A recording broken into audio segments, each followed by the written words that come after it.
Si je prends la parole aujourd'hui en coup de vent, c'est pour vous souhaiter une bonne rentrée. Une rentrée qui est sous le signe de la fin du Covid. Fin du Covid, évidemment, c'est retour du stress de la vie parisienne où les rendez-vous s'enchaînent. Et d'ailleurs, moi-même, là, je n'ai pas le temps. Et on sait très bien, quand on n'a pas le temps, qu'une des choses les plus importantes à faire, c'est ne pas négliger son alimentation. Bien sûr, bien manger, y aller 5 fruits et légumes par jour. Ça, c'est le gouvernement qui nous le dit.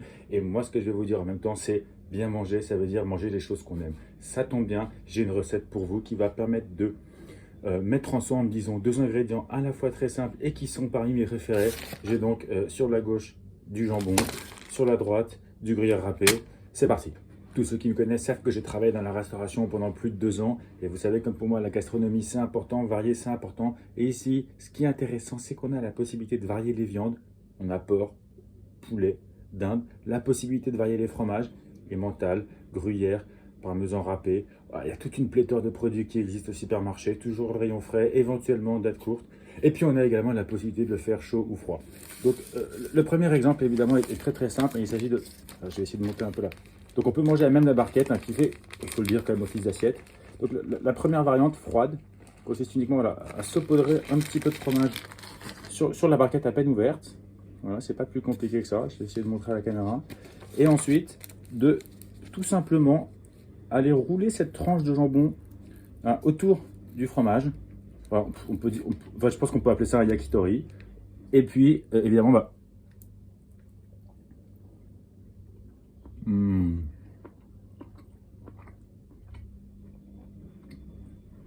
reprends encore un peu. Alors, pour les gens qui préfèrent manger chaud, ou pour le moment où il fait un petit peu froid, rien de plus simple. La recette est la même, donc consiste à saupoudrer délicatement du fromage sur la tranche de jambon. Je recommence. Voilà. Rouler la tranche autour du fromage. Et c'est là qu'on va rajouter une étape simple, mais non moins cruciale, qui va consister à mettre dans le micro-ondes. C'est parti pour 30 secondes.